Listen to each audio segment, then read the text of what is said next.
पिछले भाग में हम यहाँ प्रश्न 34 तक जो 28 मार्च 2016 NTPC RRB का जो एग्ज़ाम था उसका सॉल्यूशन कर चुके थे। अब हम आते हैं 35 में। 35 में है वर्ल्ड ट्यूबरक्लोसिस यानी TB day is observed on. World TB day कब मनाया जाता है? वर्ल्ड TB डे 24 मार्च को मनाया जाता है। दूसरे ऑप्शंस को देखेंगे तो यहाँ पे है 28 मार्च। 28 मार्च को जो मनाया जाता है वो होता है रिस्पेक्ट योर कैट डे, ठीक है। इसके अलावा 24 मार्च को TB डे, ये तो हम लोग देख चुके हैं। अब आते हैं 24 मई को। तो 24 मई को हाँ 24 मई को जो है हम लोग ब्रदर्स डे मनाते हैं, ठीक है। इसके अलावा 28 मई को शायद वुमेंस के लिए एक डे होता है, ठीक है ना, वुमेंस हेल्थ एक्शन डे करके होता है, ठीक। आते हैं, हाँ याद आ गया, international day of action of women's health करके होता है 28 मई को, ठीक है। अगला क्वेश्चन क्या कहता है? कहता है अनस्क्रैम्बल द लेटर, ये लिखा हुआ है, to the form of English word and fifth of the find the fifth letter the unscrambled word. ये तो देखने से पता चला है क्रिकेट लिखा हो, इससे बनेगा। हाँ CRICKET सब है, क्रिकेट बनेगा इससे। और क्रिकेट बनेगा तो क्रिकेट में फिर 5वां नंबर लिख देंगे हम लोग, तो CRICK, 5वां नंबर के हो जाएगा। ऑप्शन का B आंसर हो जाएगा, कुछ नहीं इसमें। ऐसा तो नहीं कि लिखेंगे जो इसमें which of the following are called supplementary angle। Supplementary angle का मतलब होता है पूरक कोण। पूरक कोण वैसा दो कोण जिसका योग 180 डिग्री होता है उसको पूरक कोण कहते हैं। तो एंगल्स टोटलिंग 180 डिग्री, ये इसका आंसर हो जाएगा। Who gave the slogan do or die during India's freedom struggle। Do और डाई का नारा किसने दिया था? डू और डाई महात्मा गांधी जी, वही ऑप्शन होना चाहिए। सी महात्मा गांधी जी हैं। डू और डाई का नारा उन्होंने भारत छोड़ो आंदोलन में दिया था, ठीक है। अगला क्वेश्चन है Rajiv said pointing to a girl she is the only daughter of the father of my sister's brother. If so how is the girl related to Rajiv. देखिए कह क्या रहा है कि वो एक लड़की को बता रहा है she is the only daughter of the father of my sister's brother, मेरे सिस्टर के, हम लोग आते हैं कि मेरे सिस्टर के ब्रदर के फादर के बेटी है। मेरे सिस्टर के ब्रदर मतलब मैं, और मेरे फादर की बेटी मतलब मेरी बहन, तो मेरी बहन हो जाएगी, एक का सिस्टर, ठीक है। कोई दिक्कत नहीं, अगर दिक्कत होगा तो उसको लिख के भी कर सकते हैं, लेकिन ये काफ़ी इजी क्वेश्चन है, लिखने में समय बर्बाद होगा। आगे आते हैं a man buys oranges for 360 and sells them at gain of 10%, at what rate per dozen does he sell them। देखिए इसको बनाने का काफ़ी आसान तरीका है कि 360 रुपया मूलधन हो गया, मूलधन क्रय मूल्य हो गया, 10% उसका लाभ हो गया, तो विक्रय मूल्य निकाल देंगे, ठीक है, फॉर्मूला पर। और नहीं तो 360 का 10% निकाल के इसमें जोड़ दीजिए, वो इसका विक्रय मूल्य होगा। 360 का 10% निकालिएगा तो 36 होगा, और 36 इसमें जोड़ लीजिएगा, ठीक। और वो हो गया रेट 144 यानी 12 डजन का, तो 1 डजन का रेट निकाल देना है। अगर कोई दिक्कत है तो मैं बताता हूँ इसको, ठीक है।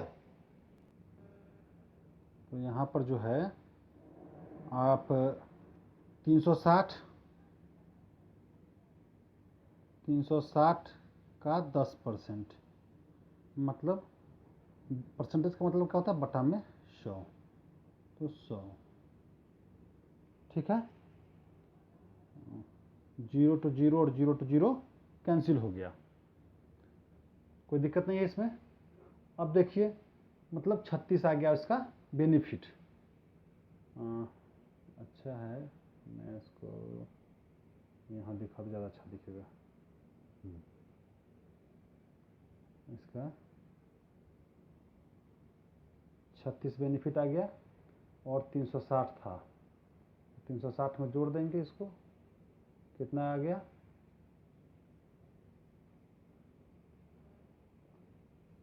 6 6 3 9 और 3, ऐसा जो जोड़ के लिए क्या था देखिए 6 और 0 6 हो गया, 6 और 3 9 और 3 के लिए यहाँ कोई नहीं तो 3 हो गया, 396 हो गया उसका विक्रय मूल्य। कितना था 144।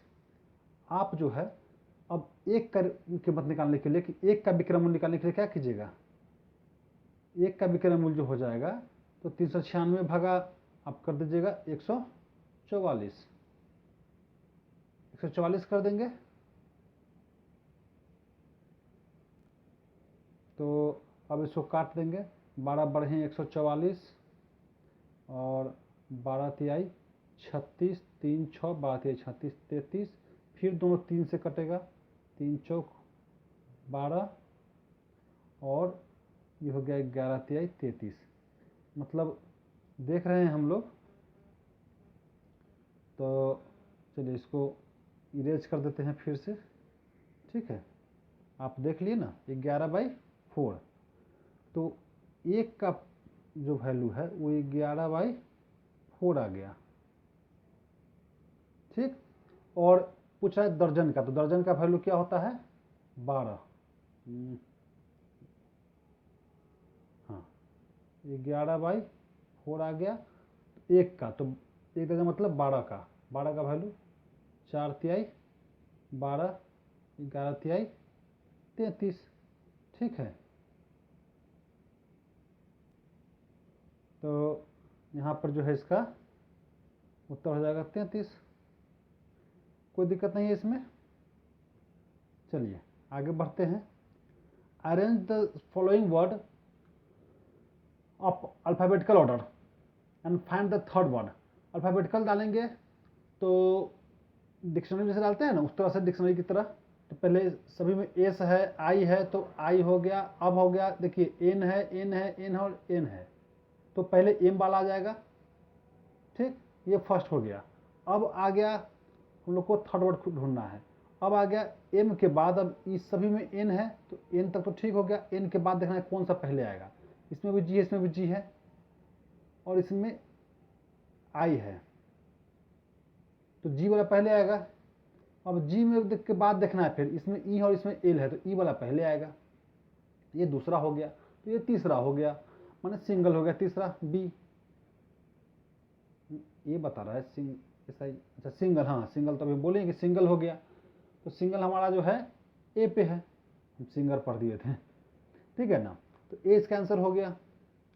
अब क्वेश्चन आता है, देखते हैं। Read the following information and answer the following question. In a class of 40 students, 28 can speak Tamil and 30 can speak Telugu.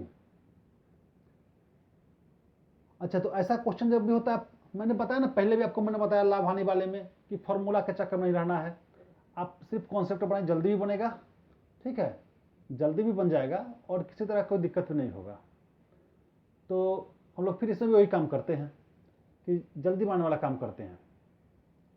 तो इसके लिए क्या है जल्दी बनाने वाला काम, वो आप देखिए कि हमारे पास स्टूडेंट 40 है और तमिल और तेलुगु वाले को जोड़ने पर कितना आएगा, 30 और 28 58, 58 आता है।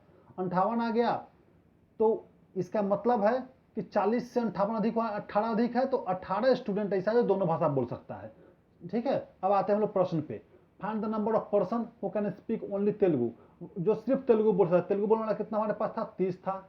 18 दोनों बोलने वाला, 18 इसमें से घटा देंगे तो हो जाएगा 12 आंसर, ठीक है, कोई दिक्कत नहीं ना है। सब लिखने की जरूरत तो नहीं है, अगर जरूरत होगा तो आप जो भी अगर लगा कि आप नहीं समझे आप बोलिएगा, कमेंट कीजिएगा, मैं आपको टोटल प्रोसेस वाइज लिख के दिखा दूंगा। फिर वही क्वेश्चन है, वही मैटर है ऊपर का, बोलता है find the number of student who can speak only Tamil. तो तमिल के लिए है 28 स्टूडेंट जो है तमिल बोल सकता है, 18 दोनों बोलने वाला था तो 18 घटा देंगे, इसमें 10 हो जाएगा आंसर, ठीक है। आगे आते हैं हम लोग, read the following information and answer the following question. वो भी सिर्फ सेम इन्फॉर्मेशन इसमें भी है। तो बोलता है find the minimum number of students who can speak both तो बोथ के लिए हम लोग निकाल चुके थे पहले ही कि 30 और 28 58 हुआ था, 58 में से 40 हटाए थे 18 हुआ था, 18 हो जाएगा आंसर। हो गया। आगे हम लोग the function of the lens in our eye is to, आंखों पर लेंस का क्या काम होता है। देखिए मैं भी चश्मा पहने हुए हूँ, ठीक है। तो होता क्या है, हम लोग का जो ये आंख है, ठीक है, इसमें दृष्टि दोष कई तरह का होता है। जैसे निकट दृष्टि दोष होता है, दूर दृष्टि दोष होता है, जरा दृष्टि दोष होता है, बहुत सारा दृष्टि दोष होता है। तो बहुत सा नहीं, मेनली यही 3 तरह का होता है। तो हम लोग निकट दृष्टि दोष जब होता है उसमें क्या होता है आपको कि निकट की वस्तु दिखता है, दूर का वस्तु नहीं दिखता है। दूर दृष्टि दोष में दूर की वस्तु दिखता है, निकट का वस्तु नहीं दिखता है। और जरा दृष्टि दोष में दूर और नजदीक का नहीं दिखता, बीच का दिखता है सब कुछ। तो असल में होता क्यों है, हमारा आंख के अंदर हमारा जो लेंस होता है, उस लेंस की समन कुछ सिलेरिया में मांसपेशिया होता है, उसका समंजन क्षमता में अंतर आता है। और उस अंतर के कारण इसका जो लचीलापन होता है वो स्टिफनेस घट जाता है, जिस कारण से एडजस्ट नहीं कर पाता है, वो काफ़ी कम लेंस तक नहीं हो पाता है या अधिक तक नहीं देख पाता है, लेंस एडजस्ट नहीं हो पाता है। तो ये हमारा फोकस दूरी जो है उसको आभासी रूप से वहाँ पहुँचाता है लेंस, जहाँ उसको होना चाहिए था। तो अब ऑप्शन पढ़ते हैं। पहला है कवर द आइज, दूसरा है send message of images to the brain, नहीं। तीसरा है change the focal distance of the eye, बस यही होगा कि फोकल डिस्टेंस जो आई का है उसको आर्टिफिशियल रूप से चेंज कर देता है। देखिए सी आंसर है, ठीक है। How many moons does the planet Mars have, Mars के पास कितना प्लैनेट है। मार्स के पास 2 प्लैनेट है, ठीक है। हम लोग को पता है कि मार्स जो है दूसरा सबसे छोटा जो सौरमंडल में है ग्रह है, बुध के बाद सबसे छोटा मार्स ही होता है। तो इनका बी है, बी में देखें ना 2 है ना, हाँ 2 है, ठीक है। In India who is the executive head of the state, बोलता है स्टेट्स का एग्जीक्यूटिव। यहाँ स्टेट का मतलब राज्य नहीं है, जो स्टेट्स होता स्टेट आपका कंट्री के लिए है, तो उसका एग्जीक्यूटिव हेड, चलाने वाला हेड कौन होता है, तो प्राइम मिनिस्टर होता है, ठीक है ना। ऐसे भी ऑप्शन में चीफ मिनिस्टर नहीं है, इसलिए आप इसको स्टेट मत समझिएगा। आते हैं the product of 2 numbers is 35828 and their HCF is 26, find the LCM. देखिए बहुत सिंपल होता है कि आप लोग एक ही चीज जान लीजिए कि एलसीएम यहाँ चल नहीं रहा है बढ़िया से। कह रहे थे कि जान लीजिए कि एलसीएम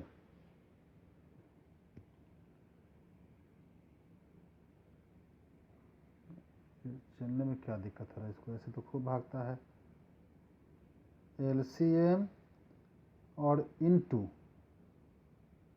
एचसीएफ जो होता है, चलने में तो प्रॉब्लम कर रहा है। चलिए कोई बात नहीं है, चलिए असल चलने में प्रॉब्लम हो रहा है पेन को, कोई बात नहीं है। अभी नया चैनल है, जैसे ही सब्सक्राइबर बढ़ेगा मैं बोर्ड वगैरह का व्यवस्था बढ़िया से करवा दूंगा ताकि सब कुछ स्पष्ट में लिख पाऊँ। अभी मैं ऐसे ही बता रहा हूँ।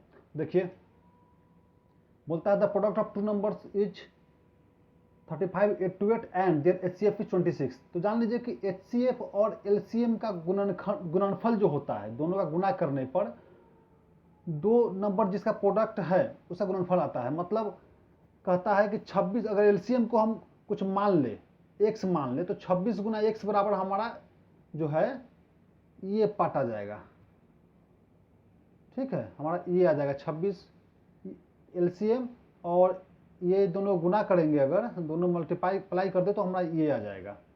तो जाहिर बात है कि एलसीएम बराबर क्या हो जाएगा हमारा, एलसीएम बराबर हो जाएगा हमारा ये जो दिया हुआ है 35 8 28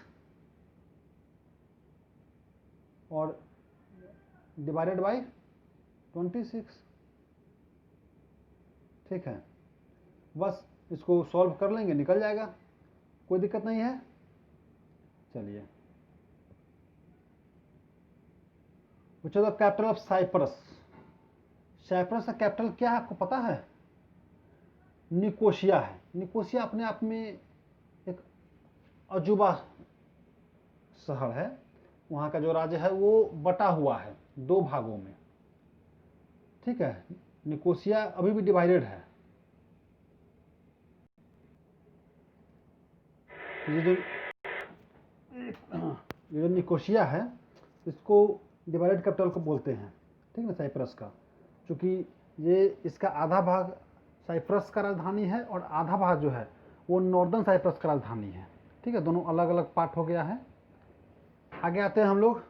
नहीं, असल में क्या है ना कि कुछ और देख ले पॉलिश वगैरह को, ज़्यादा अच्छा रहेगा, क्योंकि प्रश्न में ये बहुत महत्वपूर्ण होता है। ये महत्वपूर्ण होता है कि और भाग को देखना चाहिए। तो जो पॉलिश है ये मेरा ग्रीक सिटी होता है, ये ग्रीक सिटी है और इसका ऐतिहासिक रूप से काफ़ी महत्व है। प्राचीन ग्रीक साम्राज्य में भी इसका उल्लेख है, इसके लिए इसका नाम है, ठीक है। और जहाँ तक बात है लमाका का, ये कैपिटल है स्लोवाकिया का। चेकोस्लोवाकिया पहले एक देश था, वो बंट कर चेक गणराज्य और स्लोवाकिया अलग अलग बांटा। स्लोवाकिया का राजधानी लमाका है, ठीक है। और इसके अलावा ये जो राडिपो है वो एक ऐसे ही सिटी है साइप्रस का, ठीक है। अब आते हैं हम लोग आगे। If your father bear your mother, अच्छा, चलिए फिर से हम लोग आगे उसी में फादर मदर के चक्कर में। बोलता है कि अगर आपके फादर माँ बन जाए, ठीक है, और माँ भाई बन जाए, और भाई जो है वो बहन बन जाए, बहन जो है वो पिताजी फिर से बन जाए, तो how would you call your sister? तो आप अपनी बहन को क्या बोलेंगे? इसे बहुत क्वेश्चन नहीं देखना है, सीधा यहाँ देखिए, योर सिस्टर, योर फादर, मतलब क्या है कि आपके जो बहन है, ठीक है ना, यहाँ सिर्फ इससे हमको मतलब है, बस इसी लाइन से और किसी से नहीं। आपकी बहन जो है वो फादर है, मतलब फादर कहेंगे बहन को, बस। अब क्वेश्चन पूछता है, आइए आप लोग सब्सक्राइबर कुछ बढ़ाइए, जैसे ही सब्सक्राइबर होता है ना, लाइव क्लास चैनल लाइक मतलब 500,000 भी हो जाता है तो मैं लाइव क्लास शुरू कर दूंगा, तो उसमें बोर्ड वगैरह सब कुछ पे बता दिया करूँगा ताकि अच्छा से आप समझ पाइए। Rajesh scored 67, 69, 78 and 88 in 4 of his subjects. What should be his score in 5th subject so that his average equals 80? 80 average पूरा करना है 5 सब्जेक्ट में, ठीक है। तो इसका मतलब क्या होता है आपका कि 5 सब्जेक्ट में 80 पूरा करना है, तो उनको 5 सब्जेक्ट का टोटल कितना चाहिए? सम ऑफ 5 सब्जेक्ट उनको चाहिए, वो चाहिए इनको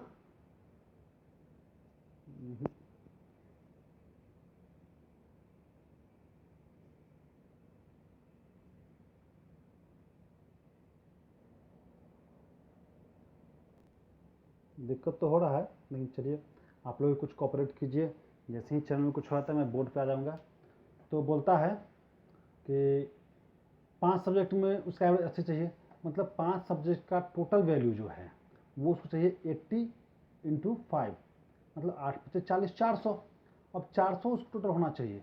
अभी तक कितना टोटल हुआ है वो आप इसमें जोड़ लीजिए, 67, ठीक है ना। ये चारों को जोड़ लीजिए, ठीक है ना। इस 4 नहीं जोड़िएगा, सिर्फ यहाँ से यहाँ तक 67, 69, 78, 88 इसको जोड़ लीजिए। और उसके बाद जो टोटल आपका हुआ है 80 और इंटू जो है मतलब तो जो टोटल हुआ आपको 400, उसमें से चारों को जोड़ के, इस चारों को जोड़ कर घटा लीजिए, दैट इज द आंसर। और कुछ नहीं, काफ़ी सिंपल है। अब बनाइए, नहीं तो फिर कमेंट कीजिएगा, आपको मैं बता दूंगा, ठीक है।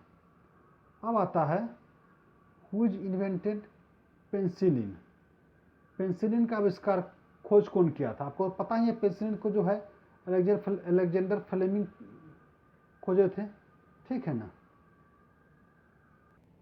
हाँ, तो यहाँ पर जो है हम लोग बोल रहे थे कि पेनिसिलिन का आविष्कार तो अलेक्जेंडर फ्लेमिंग किया है, लेकिन आप लोग सुने होंगे ना, मिलते जुलते नामों से सावधान।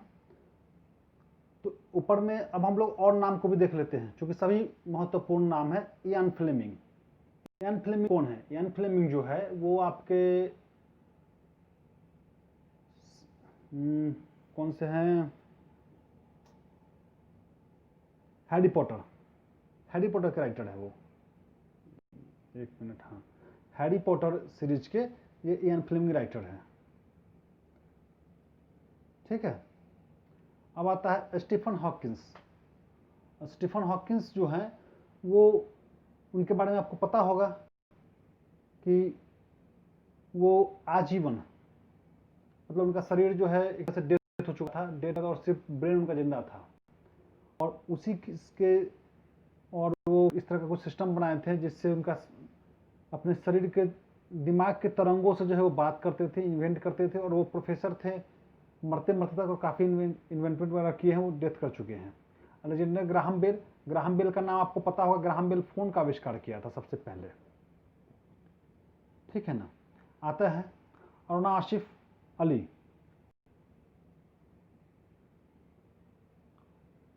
Aruna Asaf Ali is remembered for hosting the Indian national flag at. Aruna Asaf Ali जो है इंडियन नेशनल फ्लैग कहाँ फहराए थे? तो वो क्वाइट इंडिया मूवमेंट में। क्वाइट इंडिया मूवमेंट यानी कि भारत छोड़ो आंदोलन, जिसमें गांधी जी ने करुआ मरो का नारा दिया था और साथ ही भारत छोड़ो का नारा दिया था। 1942 में आंदोलन हुआ था। ठीक है। तो उसी में अरुणा आसिफ अली जो है वो सबसे पहले तिरंगा फहराई थी। इन 2014 the dash Lok Sabha was elected. चूंकि ये प्रश्न जो है आप देख रहे हैं कि 2016 का है, तो 2014 का प्रश्न आ रहा है। देखिए यहाँ पर आंसर देखिए, 3 में ये 16वां था। आपको जब परीक्षा होने वाला होगा, ये क्या हो गया, क्योंकि मेरा प्रश्न कहाँ गया? हाँ, ठीक है। तो वो 16वां था। और अभी जैसे चुनाव होने वाला है, अभी हुआ है चुनाव, ये प्रश्न आपका बन सकता है। इसके अलावा राज्यों का चुनाव है, जैसे अभी बिहार में चुनाव होने वाला है, उससे प्रश्न बन सकता है। वो करंट अफेयर्स से बनता है। करंट अफेयर्स तो आपको ध्यान देना ही है। Which boxer is nickname the real deal. आपको इवेंडर होलीफील्ड, इसको द रियल डील बोला जाता था। माइक टाइसन का नाम सुने होंगे, ये बहुत बड़े मुक्केबाज थे। मोहम्मद अली का भी आप नाम सुने होंगे। ठीक है ना, ये भी बॉक्सर थे। और जो लुइस भी बॉक्सर थे। ठीक है। If Christmas was on Sunday in 2011, what day will be in 2012। तो पूछ रहा है कि क्रिसमस जो है 2011 में संडे को था, 2012 में कहाँ होगा। ठीक है। तो 2 दिन बढ़ जाता है हर साल, तो ट्यूसडे को होगा। ठीक है। 5 girls are sitting in front facing you. ठीक। Ruhi and Manali respectively are sitting to the right and left of Urja. मतलब राही जो है ऊर्जा के राइट में है और मनाली लेफ्ट में है, ऊर्जा बीच में है। ठीक है। अब कहता है Dhwani is sitting between Manali and Tanya. Manali और तान्या के बीच में, मनाली जो है, देखिए मनाली इसकी जो है, जैसे में इस प्रश्न में क्या दिख रहा है हमारा,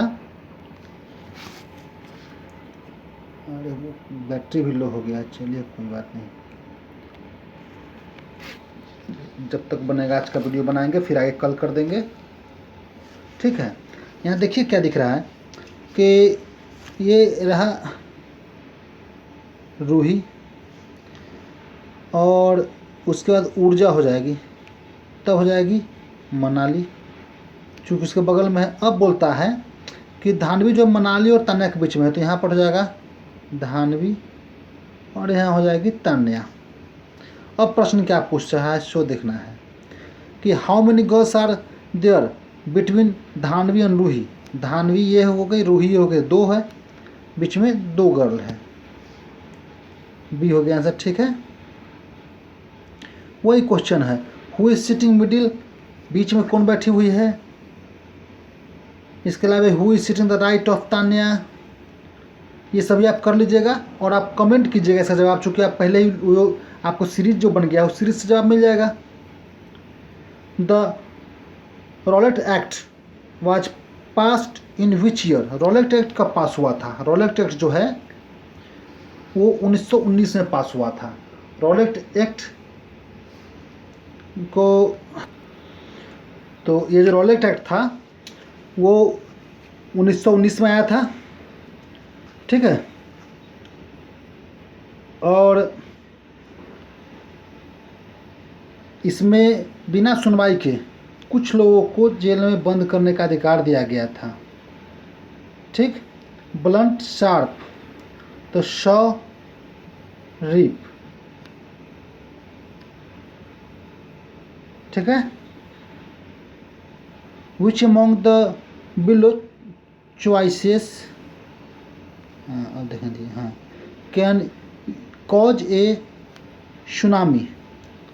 ठीक है ना, सुनामी का कारण क्या है इसमें से। अंडर अर्थ, अंदर सी अर्थक्वेक, धरती के अंदर जो है कभी कभी अर्थक्वेक आता है, उससे बड़ी बड़ी लहरें उठती है, उसको सुनामी कहते हैं।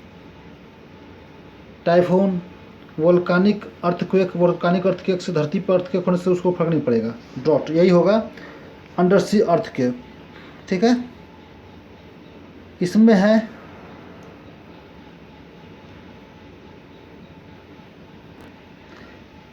इसमें बोल रहा है आपको कि find the odd one. Odd one कौन सा है इसमें से। 1 है, 8 है, 27, 36, 1 का क्यों 1 है, 8 है, 2 का क्यों, 27 3 का क्यों है, 36 क्यों नहीं है, स्क्वायर है, 25 5 का क्यों है। ठीक है ना, और ये 6 का क्यों है। 125 50 25 125 6 1 36 36 और 36 6 216। ठीक है, तो ये आपका 36 इसमें ऑड हो गया। कैलकुलेट द अमाउंट, अगर ये सब क्वेश्चन जो है ना, अगर आपको दिक्कत लग रहा होगा तो बोलिएगा, फिर हम पेपर में बना के आपको वीडियो दिखा देंगे बना के। Calculate the amount of 37,500 37,508% compound half yearly, 1.5 साल के लिए। देखिए हाफ ईयरली दिया गया है तो बहुत मैटर नहीं करता है। साल जहाँ पर 6 महीना ब्याज लगेगा, मतलब 1.5 साल की जगह पर 3 साल का ब्याज निकालना पड़ेगा, और क्या है। और कंपाउंड इंटरेस्ट है तो कंपाउंड इंटरेस्ट का आपको पता ही है सारा फॉर्मूला। ठीक है, क्या होता है, मूलधन, इसका होता है मूलधन इंटू 1 प्लस दर बटे 100, आप पावर में होता है समय। तो इसमें क्या है, आपका मूलधन हो गया 3700, 37,500। 1 प्लस दर को आप 8 छोड़ दीजिए। ठीक है, चूँकि पर एनम है, ये दिया पर एनम है, और इस अच्छा पर एनम है ना, 6 महीना पर लग रहा है, तो इसको आप 4 कर दीजिए। यहाँ क्या होगा, आपका रेट ऑफ इंटरेस्ट जो है आर जो है वो आपका हो जाएगा 8/2 यानी कि 4, और टाइम जो है वो जो है आपका कितना है यहाँ पर, 1/1/2 यानी कि 3/2। तो 3/2 को आप 2 से मल्टीप्लाई कर दीजिए, 2 से 2 कट गया, तो ये हो गया आपका 3। अब उस फॉर्मूला पे सेट कर दीजिए, कोई दिक्कत नहीं है इसमें।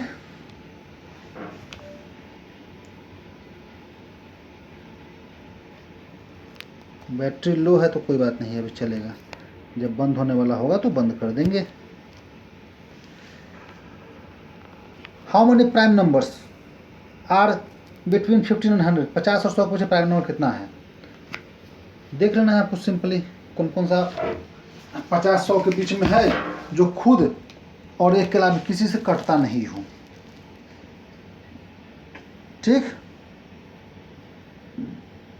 इसमें इसका कोई स्पेशल फॉर्मूला नहीं है। What percentage of 1 our is 1 minute and 12 second. अब इसमें क्या करना है, परसेंटेज जब निकालना है दोनों को एक फॉर्म में लाइए। एक फॉर्म में लाने के लिए आपका जो है 1 घंटा जो है वो कितना है, वो आपको 60 मिनट है, और ये 60 मिनट है फिर उसको 60 से गुना कर दिए, ये इतना सेकेंड है। ठीक है, तो ये आपका आ गया, और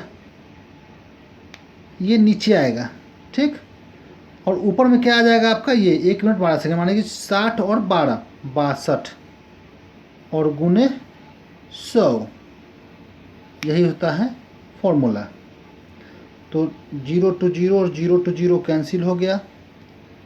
62 है, इसको काट देंगे, 62 नहीं 72 है, 72 हम गलत कर दिए हैं, 60 और 12 72 है, तो 6 से कटेगा ही, 12 छक 72 और फिर 6 से कटेगा 6 दूनी 12, यानी 2% हो गया। यहाँ पर 2% आंसर हो गया। चलिए आगे आते हैं। Find the odd one out. कहता है external hard drive, hard drive हो गया, keyboard, digital camera, compact disc. ठीक है ना, तो हम देख रहे हैं कि कॉम्पैक्ट डिस्क जो है वो भी ऐसा डिवाइस है जो इंटरनली यूज होता है। हार्ड ड्राइव इंटरनली यूज होता है, डिजिटल कैमरा जो है वो भी इंटरनली यूज होता है, और कीबोर्ड बाहर से यूज होता है, जो कीबोर्ड उसका आंसर हो जाएगा। ठीक, 3 बेल्स रिंग इंटरवल्स 15, 20 और 30 मिनट के इंटरवल में 3 बेल बजता है। 11 बजे 7 बजा था, तो फिर 7 कब बजेगा, यही क्वेश्चन है ना। जब भी ऐसा क्वेश्चन आता है तो आपको जो है तीनों का लघुत्तम समापवर्तक निकालना पड़ता है, वैसा अंक जो तीनों से कटे, 15, 20 और 30 से। तीनों का एलसीएम निकालेंगे, और एलसीएम निकालने का सबसे आसान तरीका जो सबसे बड़ा है, सबसे बड़ा पे ध्यान दीजिए, ये 30 है, तो 30 को 60 करते हैं, डबल करते 60 सबसे करता है तो 60 हो गया, माने कि 2 घंटे बाद। तो क्या है, 3 का 12 बजे, देखिए 11 बजे 12 बजे, 1 घंटा नहीं, 3 का 60, हाँ 60 होगा तो 60 मिनट में, तो 1 घंटा, मैं 2 घंटा बोल रहा हूँ, 1 घंटा 60 मिनट, तो 1 घंटा बाद यानी 11 बजे था तो 12 बजे हो गया। सिंपल क्वेश्चन है। वास्को डी गामा जी इंडिया कब आए थे, 1498 ईस्वी में। असल में वास्को डी गामा से पहले कोलंबस वहाँ थे, खोज के लिए निकले थे, लेकिन बेचारे अमेरिका पहुँच गए थे और सोने की चिड़िया तक नहीं पहुँच पाए थे। ठीक है, अब क्या करते हैं कि देखिए कितना हो गया, 33 मिनट का हो गया है, और बैटरी भी लो है, तो इस क्वेश्चन को बताते हैं, फिर आगे अगला दिन के लिए छोड़ देंगे, क्योंकि आगे जो आपका न्यूमेरिकल मैंने ऐसे ही बोल दिया है, उसका पूरा सॉल्व नहीं किया होगा, बोलिएगा तो सबका कंप्लीट सॉल्यूशन मैं पेपर पर करके और यहाँ स्क्रीनशॉट डाल दूंगा, ताकि आप आराम से देख के उसको और लिख पाइएगा, अगर जो समझा के भी। 5 students Priyanka, Mary, Sunil, Asha and Ryan are standing in line. Priyanka and Sunil are standing ahead of Ryan. Sunil is standing between Ryan and Asha. देखिए इसी तरह का क्वेश्चन जो है ना बार बार आपको दे रहा है, एक परीक्षा में इस तरह का क्वेश्चन रिपीट बहुत अच्छा है, इतना इजी हो जाता है। 5 स्टूडेंट हैं, कौन कौन है, Priyanka and Sunil are standing ahead of Ryan, Ryan से आगे है, मतलब प्रियंका, सुनील और रियान हो गया, इससे आगे ये है। अगर ऐसे हम लोग माने ये और आपका बढ़ते हुए क्रम में है तो, अच्छा Sunil standing between Ryan and Asha, मतलब ये सुनील है, रियान क्या बोल रहा है फिर से देखते हैं। Priyanka and Sunil, Priyanka and Sunil are standing ahead of Ryan, Priyanka और सुनील जो है आगे है। Sunil is standing between, Sunil कहाँ है, रेयान और आशा के बिटवीन में। अच्छा, मतलब साफ है, ठीक है। कि इसमें क्या होगा कि सुनील जो है ये है रेयान और आशा के बीच में। पहले हम लोग यहाँ से शुरू करते हैं, रेयान एंड आशा, नहीं ना, rough Ryan, Sunil standing between Ryan and Asha, between Sunil and Mary, Ryan is standing. और रेयान कहाँ स्टैंडिंग है, सुनील और मैरी के बीच में, मतलब यहाँ पर आ गई मैरी जी। 1 2 3 4 5 में से 4 का तो अब क्लियर हो गया। तो फर्स्ट में कौन आ गया, तो फर्स्ट में जो अभी तक नहीं आया वही फर्स्ट में आया। फर्स्ट में हमारा कौन आ गया, प्रियंका एंड सुनील थे, तो यहाँ पर प्रियंका जी फर्स्ट आ गए, ठीक है। चलिए देखते हैं आंसर में, देखिए आंसर डी प्रियंका है, हो गया। चलिए यहाँ से अब इसको छोड़ देते हैं नेक्स्ट डे के लिए। थैंक्स। इसका आप शेयर कीजिए लोगों में ताकि सब्सक्रिप्शन कुछ बढ़े, पढ़ाने में मज़ा आए, मैं ऑनलाइन क्लास वगैरह भी आप लोग को ले सकूँ, जो चाहिए आपको मैं बता सकूँ और सिर्फ इसी से आपको पास करवा सकूँ। थैंक्स।